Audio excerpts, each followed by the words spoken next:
KEF Connect. Conversations that matter. Tune in every week for interviews with industry trendsetters and community changemakers that will instill inspiration and ignite action. Visit www.kefholdings.com and click KEF Connect to listen.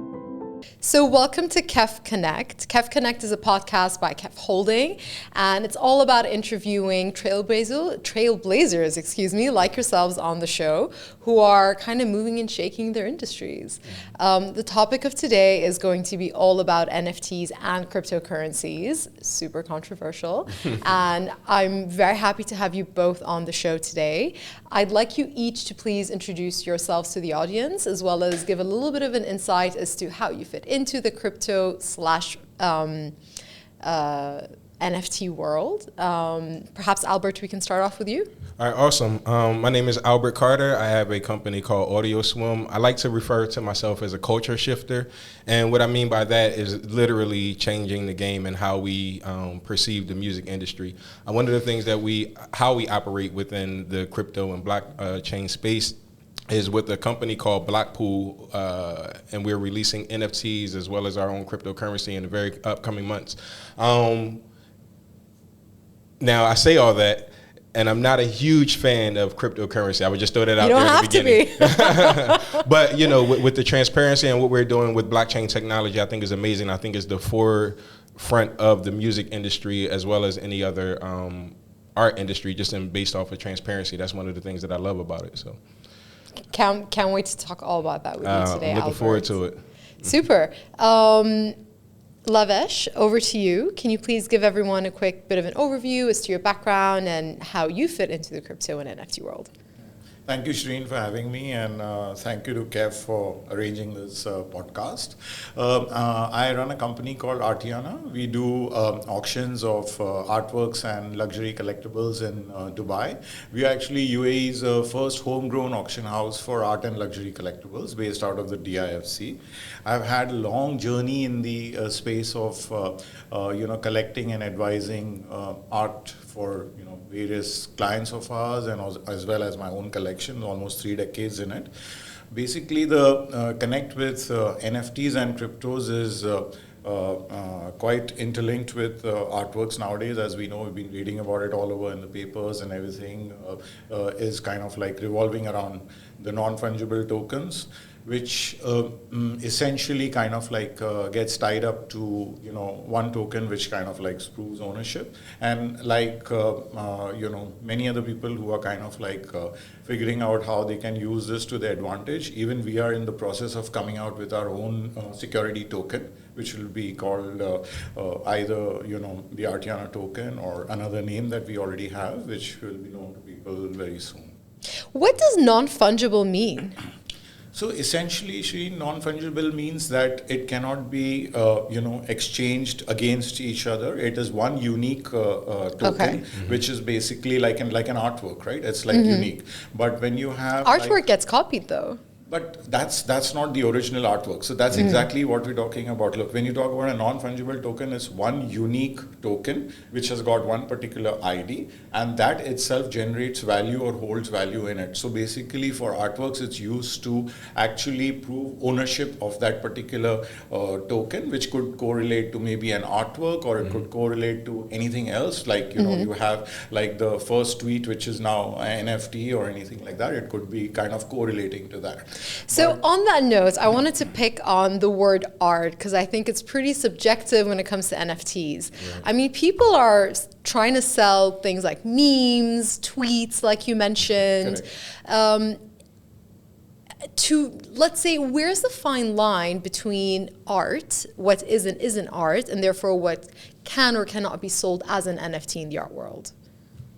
So, that answer is also lies in the fact that, we can step back a bit from there, and we can say, when we talk about contemporary artworks today, the question is still out there, which there is no real answer to, which is what can really be sold as art. First, we should have that answer, then we can come to the question of what can be sold as an NFT, because essentially there are so many things. You have a blank canvas, which is sold as artwork. You have one particular installation with just something lying on a table, it can be sold as an artwork. So if that can be deemed as an artwork, then I mean, it's very subjective. You've opened up a whole world True. out there. So anything can be sold as an artwork as long as, now this is the important terminology that we need to hang on to, which is known as collective consensus. So if there's collective consensus on a particular item as an artwork, that is deemed to be an artwork, and that can then kind of like correlate into an NFT, because you could make any artwork into a tokenized form by using the non-fungible token, which means that would actually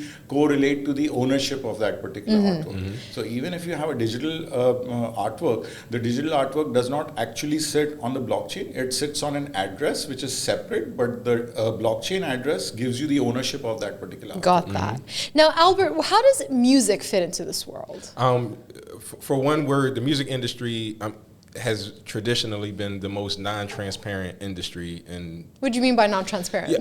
contracts, just different ownership levels, easy to, copyright infringement, things like that has been plaguing the music industry since the beginning, So one of the things that blockchain technology does is kind of prohibits that. It kind of has ownership, it's digitalized ownership. So that's one of the things that, that the blockchain is used for. So that's, as far as music, is just the transparency at the end of the day, and a way to and a way to kind of execute contracts in a really timely fashion. For people tuning in, what is blockchain? Do you mind giving a quick definition? Yeah, blockchain is pretty much a series of transactions that sits on the blockchain. You probably can give a better definition of blockchain. I can jump in here. So the blockchain would be basically something which is a distributed ledger technology. Yeah. So a distributed ledger technology, which means that anyone who's got access to the blockchain can actually view the ledger transparently. So And how do you get access to the blockchain? So it's through a particular ledger that's been created by a particular platform. Like if you're talking about like the NFTs, it's typically used by using the technology that has been created by Ethereum. So the Ethereum blockchain with a technology called the ERC-721 token, and that's where you use to kind of like make the NFT, kind of ride over that as a token. Once you're onto that Ethereum blockchain platform, you have access to the entire ledger. So is it basically like a book of records? Yeah, Exactly. It's like your own ledger, what you would have in-house, but now it's not an in-house ledger, it's open to everyone to see. And are there different types of blockchain, or is there just one blockchain? Various types of blockchain depending upon who's developing it. So it's like the one we are talking about, the most popular one, which is used by many other companies because they offer you a kind of, if you want to call it, a white label technology. I mean, to use your own token to kind of like ride on it, they have the option to do that. It's Ethereum. So typically the most popularly used. So if I was to log onto the blockchain and create a token, am I just able to do that, or do I need someone's permission to be able to go in? It's pretty easy. There are many companies that offer you white label servicing. I mean, when I'm calling it white label, it may not be the most accurate thing, but I mean, it's just for like, normal, easy consumption, we are saying it. But yes, there are many companies which allow you to create tokens on their platform, depending on, what is the requirement. The most widely used tokens now, they are known as security tokens, STOs, security token offerings. So which means that basically you can tokenize like an artwork, you can tokenize a portfolio of assets, you can tokenize real estate, you can tokenize anything, which means creating fractional ownership by tokenizing that particular asset and distributing tokens for that particular asset. Interesting. Through the blockchain. But it ultimately needs to be tied to something outside of the blockchain, right? So either a piece of music or a piece of canvas or even something digital like a tweet. Yep. Correct. That's where it should correlate to some asset or something else, which basically it's giving you the ownership for. So, It should. Yeah, that's what. Yeah. Why do you say should? I'm curious. Because then you have certain things like like Dodgecoin that doesn't really coordinate to anything outside of that's in the real world, So it should, ideally you want it to correlate to something, a tangible asset. But at the end of the day, you can make a token out of anything and just say, hey, here's a token.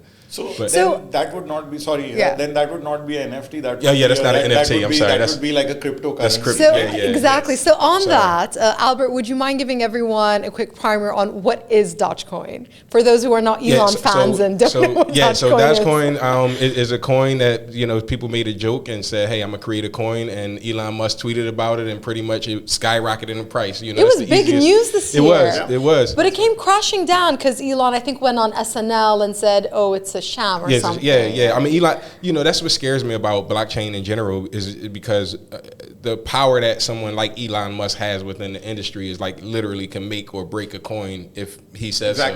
So the moment, he says like, okay, no, it's like no good, then it's like you look at the, price for, Dogecoin or Doggy Coin or whatever they call it, and you say the doggy's gone for a walk. But then how does something like Dogecoin ascend to stardom to begin with? Is it just backed by a bunch of people who are easily influenced? Like he spoke before, it's all about collective belief. Like people have to believe in the coin in order for it to be worth anything. Without the collective belief, then you really have. So, basically, you get into the area when we talk about cryptocurrencies, like you're talking about Bitcoin, it's got like a finite number, right? We haven't still reached there, but we are somewhere close to that place right now. So, one has to kind of like accept that if something is limited in number, and if a lot of people are buying it and holding it, that the value is kind of like going to retain in itself. So similarly, if you create like a coin which is a fungible coin on the blockchain, you should be able to create value in it by having that being to list itself on a crypto exchange and transact against some other currency or some other cryptocurrency, giving it value. So essentially, if somebody creates it, they also need to manage that. Okay, the price is held, and that would eventually give it value, and then people would buy into the concept. Then then you have the price which is retained. So we've mentioned Dogecoin, we've mentioned Bitcoin. These are all cryptocurrencies. What are some other popular cryptocurrencies out there that people can invest in? Personally, I believe in stable coins. Like I understand, the XRP, the Ethereum, Bitcoin. What is a stable coin? A stable coin is basically something that has been around and proved itself, in my understanding. Been around longer than Bitcoin? No, not longer than Bitcoin. Bitcoin is Bitcoin. But so to be perfectly accurate, a stable coin would be a coin which is pretty much tethered or linked to a currency. Which means you have something like a USDT, which is known as USD Tether. You have BUSD, which is Binance USD. These are tagged or linked to the US dollar. Kind of like how the dirham is tagged to the US dollar? So you have 3.67. Okay, here it is, one coin is $1. So those coins are known as stable coins because they are stable in value. They don't go up and down as opposed to the regular pricing of maybe Bitcoin or Ethereum. And is that meant to make it more or less attractive to the average investor? They are trying to replicate currency and make it into a global currency, right? So which means that today, this is where we come to the next point, where if somebody wants to trade in cryptocurrency, avoid the red tape and the other intervention by financial institutions. You can actually do transaction in stable coins and not have to worry about the price moving up or down. Interesting. But then you are basically kind of going into it as an investor with a long-term vision. No, it's not an investment. It's just a means of transacting. So you're using that as a stable coin, which is going to be used for buying, selling, trading in goods. And the money is made by the transaction cost, which in the crypto world is known as gas charges, gas fee. So gas charges is what is charged every time you kind of like move in and out of any kind of cryptocurrency. So that's in the future though, right? That's not currently how we deal with crypto. right? Even now, if you actually move in and out of a currency, there's something that is called the gas charge. The gas charge. Gas charge, But I mean, in a way that most people perceive cryptocurrency is more so, we can't use it in everyday transactions. Like I won't be able to buy a cup of coffee. Not necessarily. I believe that with PayPal, you can transact with in the US though, but it won't work in other areas of the world though. Like it doesn't work over here. For now. You don't know. But regulatory is when you regulate it, it has to go through a series of processes to get regulated globally, which is, who wants their coin as a government entity, who wants their monetary value to go down or up, so I guess because it's not common for people to transact using cryptocurrencies here yet, I at least see them as something people are investing in. And the kind of people I think are investing are more speculative investors who are investing in these coins that are not stable coins because they think, hey, it's going to shoot in value and then I can cash out and go buy that yacht. Stable coins are not going to move in value. There'll be no variation in the price of the stable coin. It will move in tandem with the USD currency, right? So there's going to be no speculative gain or loss that you can have in a stable coin, essentially. And then in terms of being able to kind of like transact with cryptocurrencies for day-to-day, transactions or anything like that, there are other platforms. Like, one of them is like Bitpay. So Bitpay is it's like a merchant service provider. You can actually register with them if you're a company, and you can, buy anything through Bitpay and pay in any cryptocurrency, a whole list of it which is done, and they in turn would pay in fiat currency to the vendor or the merchant who's registered with them. Interesting. I know with Tesla, I don't know if they still do it, but they did announce a few months ago that they would accept Bitcoin as a currency for you to go buy Tesla cars. But then I know that Elon, again, I think thrashed Bitcoin and said that it's not very eco-friendly, the price drop, but I don't know if Tesla still accepts Bitcoin. I don't think so. I think they took it away. I think they said they're not taking Bitcoin again, and that's why the price kind of plummeted. Like halved, right? It went from like about $60K to about $30K dollars. And then again, there was another statement where he said, okay, but we are not selling our Bitcoin, so again the price went up. Right. I think this is just this weekend at the time of recording of the podcast. I mean, I think Bitcoin has will be around forever when it comes down to like cryptocurrency and the way we do it. But it's just the other coins that kind of stick to me as like, is the wild, wild west. It's like, who knows what's going to go up, what's going to be here tomorrow, especially when you're dealing with all of the other currencies, not so much of the ones that's tagged to the USD, but just dealing with the other currencies. But even with the one which is tagged to the USD, so the USDT, which is one of the more popular ones, is known as USD Tether. And I think I just read that a couple of days ago that US regulators are now investigating the USDT coin. So, basically like we've been discussing, the thing is that, no government or regulatory authority is going to allow these cryptocurrencies to exist without regulation. And once you bring in regulation, the entire purpose of the cryptocurrency is out the window. So how it's going to survive and how it's going to evolve, that is an interesting thing. And I think we are in that process right now where we are seeing it kind of like moving towards a more defined direction. In the Middle East region, there are some crypto exchanges that are regulated. So I know of two that are regulated by the Bahrain Central Bank and one in Abu Dhabi as well. The ones in Bahrain are called Coinmina and Rain, and the one here is called BitOasis. So I think the region is slowly getting there. Now, I'm curious, as two individuals in the region, do you guys as consumers own any cryptocurrencies? Yeah, I do. I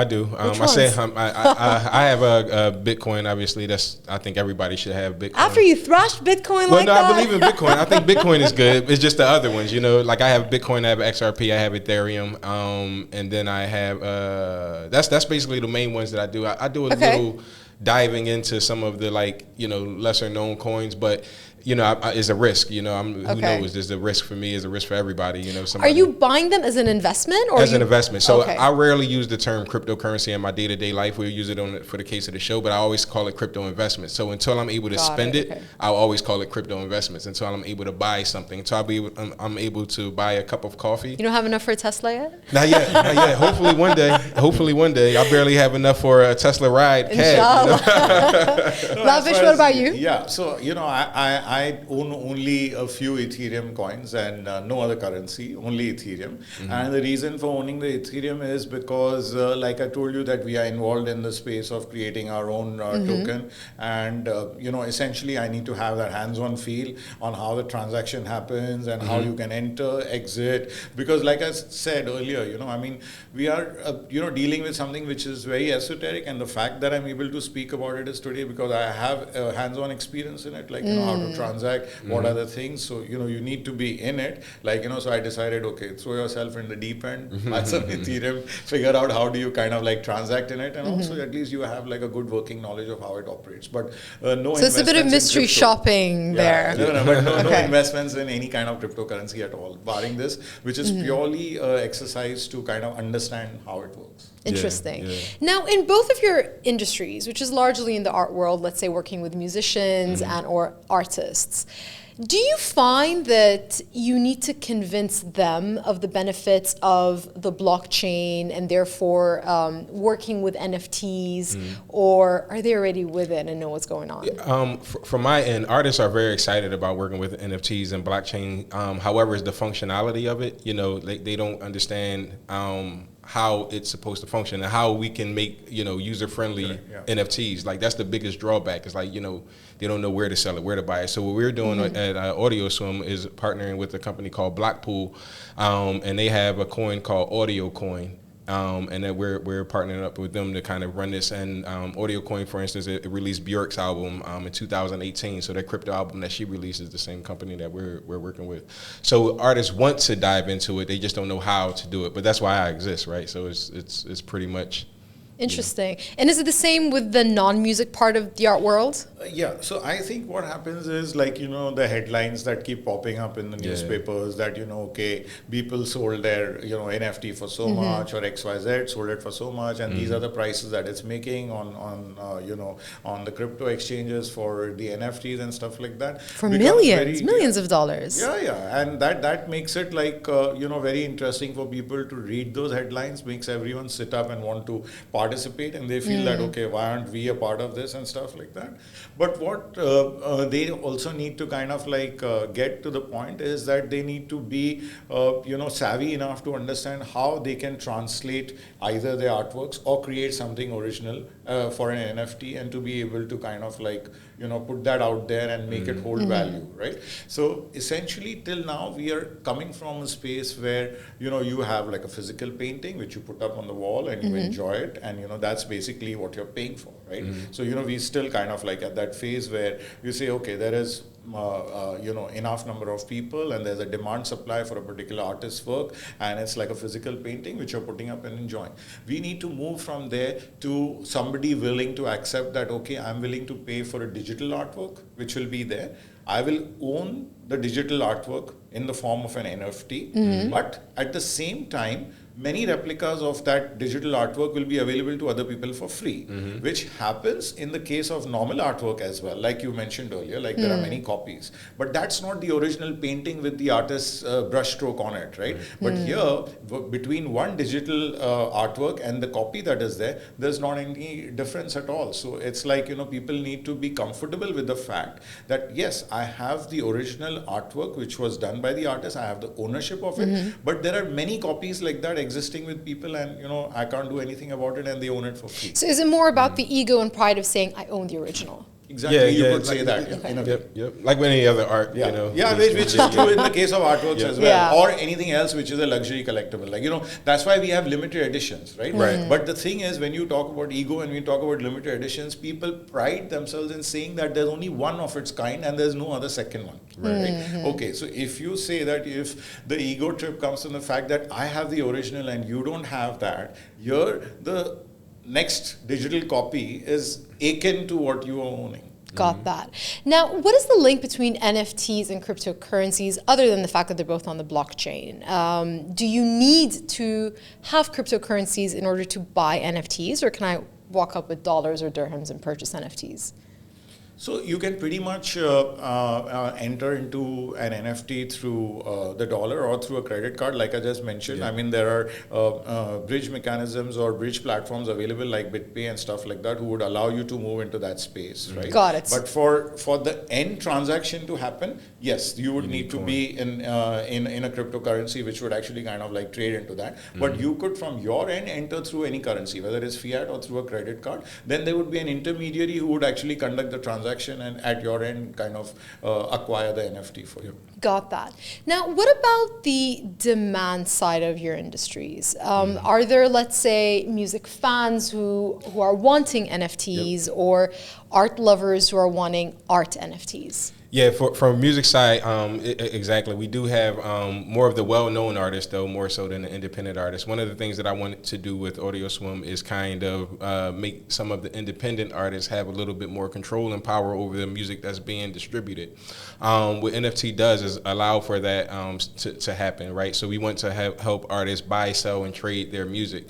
Now, the demand side from the music fans, it really depends on the audience, right?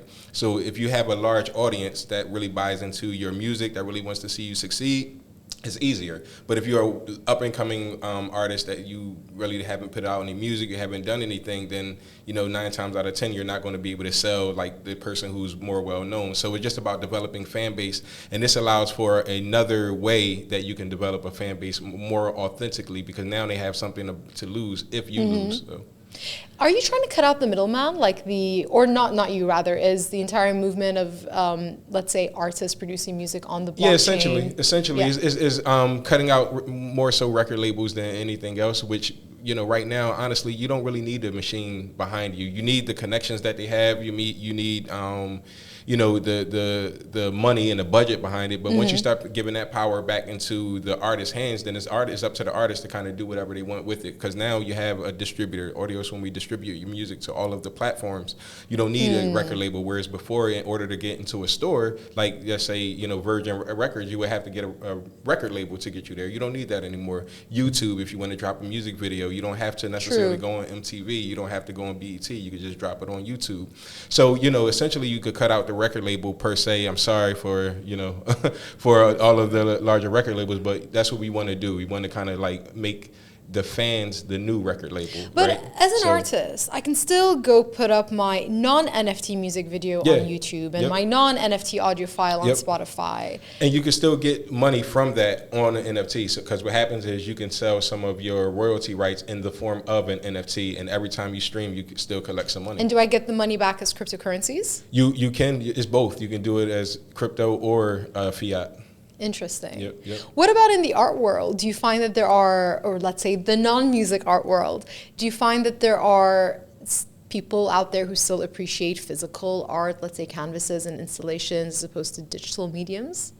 I think pretty much that would be the majority as of now. But definitely, I think there is going to be constant evolution in that taste, and people will start accepting digital art as time goes by, because if you're talking to the younger generation, they don't want to own physical assets. They don't want to own a car. They want Uber. They don't minimalism. Want to own they want to kind of like just rent a space. So they don't want to own anything, right? So I mean, if you're talking about not owning anything, when you own physical assets, it's also about having a home, putting it there, moving it around, because you just don't want to put it in storage. So if your purpose for buying something is purely to put it in storage, then a digital artwork works fine, because then it's the ownership, right? Because then you're not really engaging with it on a daily basis. It's just about the ownership and increasing value in it, right? So if you have an artist who becomes popular and he says, hey, listen, I'm only going to make digital artworks, and if people start collecting and subscribing to his artworks and buying it, and that NFT will hold value.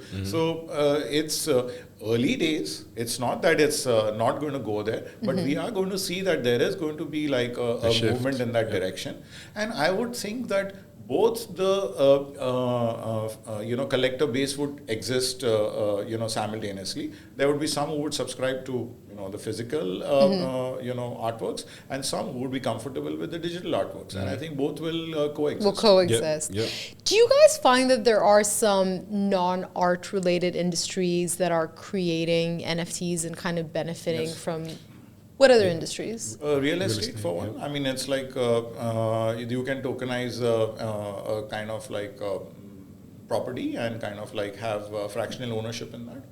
Okay, so I was just about to ask, isn't that physical by nature? Yes. Yeah, yep. Okay, so then what are you fractionalizing? Is it just the ownership? The underlying asset. And that essentially makes it a security token. So basically. the title deed effectively would be on the Exactly. blockchain, let's see, and Exactly. distributed. Yep. Okay. Fractionalized title deed. Interesting. What are the industries? We can, pretty much use the technology For anything, to, honestly. anything. Yeah, it could be literally Companies, anything. it could be companies. You could have ownership of a company instead of like companies going for an IPO, which is an initial public offering. They're doing an ICO, initial coin offering. Yep. So you actually, give shares in forms of coins. So you could own a company through the blockchain. I mean, through the tokens. Are there any risks with companies going and operating bits of the processes on the blockchain? Because everything seems to be very rosy from what we've discussed, but adoption has not been 100% yet. So what's stopping people? Right. From the music side of things, I just want to speak on that. It's always a risk because at the end of the day, music is music. It has to go through the listener's ears to be successful, right? So if you don't succeed, or are a successful artist, then obviously the risk is maximized because now you tend to lose money. You might lose value on that. So, and as far as, I just think you lose your password with cryptocurrency, then it's kind of game over. There's no way to kind of retrieve that. So there's no forgot passward option in the crypto world? It is in some cases, but it's not as easy. It's very difficult to kind of get back into a wallet once you lose all of that information. So taking on from where he's saying, to carry on from there. So exactly. So there is, like you mentioned, like a system to kind of like get your password back, and which happened to me, by the way. Like I was on one of the crypto exchanges, and I had kind of like stopped using that for a long time, and I had to kind of go back and get my password. So it's not as easy or as simplified as like any other email ID or something that if you kind of like lose your password and you get it, but there is a way to get it. Ideally, if one has been careful while registering your account, they ask you for various things. Depends on what other details you've put in. They can use one of those details to allow you to get back into your account. One of them is like an entire phrase. They give you a phrase, which is a secret phrase. What you're supposed to do is copy it and maybe keep it away in your locker or in your vault or on your phone separately. So then when they ask you, forgot password question, you have to fill in parts from that phrase. One of them is that. The second is now we have Google. So there's something called Google Authenticator.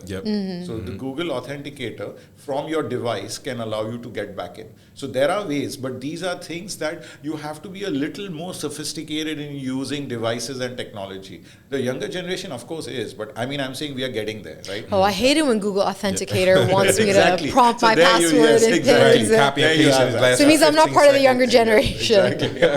So guys, all this is obviously a new world, right? How did each of you learn it all? I'm still learning, obviously, but for me is the wave of the future. Blockchain. I believe in blockchain technology, hardcore as far as security, transparency, which is two key things that we need across industries, but specifically within music. Like I said, transparency hasn't been the forefront of the music industry. You always hear bad contracts and X, Y, and Z. So it's just kind of replacing those non-transparent items and making them transparent, So, that's... Lavesh, what about you? So, you've actually touched upon a very important aspect of my entire life. So, I've been involved with technology right from 1980s. And that's what actually makes my business successful today, because I've been able to fuse art and technology, okay? In terms like, today you'll have many people who will be able to do that because they have that ability. but I'm talking about from my generation. When I started kind of like engaging with artworks, I had the opportunity to engage with all the modern masters, and they're not alive anymore. So I've always been involved with technology as well, and keep updating myself with all the latest technologies, trying to kind of like spend a lot of time. I'm not sure whether it's acceptable to say you have so much of screen time. Nowadays when you have children, you say what's your screen time you're getting. But I think that having no restriction or limitation on that has helped me understand and navigate myself through this space. Very interesting. So for the listeners listening to this episode who have now had their crypto/blockchain interests sparked, where do you guys recommend they go to learn more before investing in either NFTs or cryptocurrencies? I always say YouTube. YouTube is the new university. You can learn any and everything on YouTube. So interesting. Okay. Yeah. University of Google. You won't believe that, anybody asked me, I said that you get all the answers. You kind of like go through, all of them, and, you'll be able to find something that is a perfect fit. And basically you need to go through various articles, because there are so many experts who are taking the, pains to put their articles out there, their thoughts out there. Everything is available on the internet today. You have, TED speakers, you have Harvard Business Review articles, you have so many things. And besides that, everything to do with technology. You have everything on the internet. That's just one place you can get all your answers. Power to the people. Yeah. Gentlemen, it's been a wonderful conversation chatting about NFTs and crypto and blockchain with you guys today. Thank you very much for coming on the show. I appreciate it. Thank you for having us. Amazing host and a great time. Thank you. My absolute pleasure. So for those of you listening, this was episode 2 of KEF Connect season 5. If you want to tune into any other episode, you can find them all online on kefholdings.com. Everything's also available on all your other favorite streaming platforms like Apple Podcasts, Spotify, and you can also feel free to tag us and follow us on Instagram, LinkedIn, and Facebook. Thank you all very much again. Thank you. Thank you. Have a good day.